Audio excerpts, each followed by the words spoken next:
The person, the unsung hero of that whole Airplay thing was Lynn Walsh, because she did not have to do that. She was president-elect. She's president of this 100-year-old organization that is pretty freaking staid. I mean, I like it, but it's not like a real cutting-edge organization. It's really old, and it has its own traditions and everything. And they banned me. The board of directors that I was on took a vote and banned me from using the SPJ logo. So if you actually look at the SPJ Airplay screen, I had to create my own little logo for SPJ because they wouldn't let me use it. They have a legal right to do that. They didn't try to ban me from doing it because a bunch of journalists banning another journalist from actually talking about journalism would be a really bad look. But Lynn Walsh did not have to do that.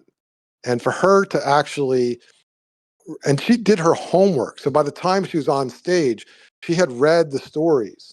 The GamerGate, because I had said to GamerGate, present me your best case. 3 stories that show that the gaming press fucked up.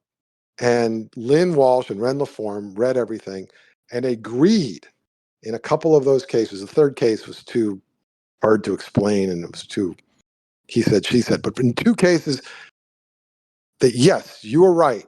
The gaming press objectively violated industry standards and the SPJ Code of Ethics, which is the code of ethics for journalists.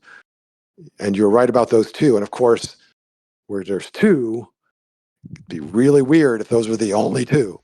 So she's the one who really deserves most of the credit. And then, I don't know if you remember, I was a year later, 2 years later, South by Southwest was going to do something. And then it got to be controversial, and then they shut it down. But she was... It still happened, I think, right? They moved it to a different building, that's all. Yeah, so Lynn participated in that, even though she got shit from her own class, right? Because Lynn was, at the time, investigative producer for an NBC station in San Diego. So she wasn't like, plying her trade in Sheboygan, Wisconsin, right? I mean, she was in California doing her thing. She didn't have to do any of this. She could have just said, no, I'm not coming.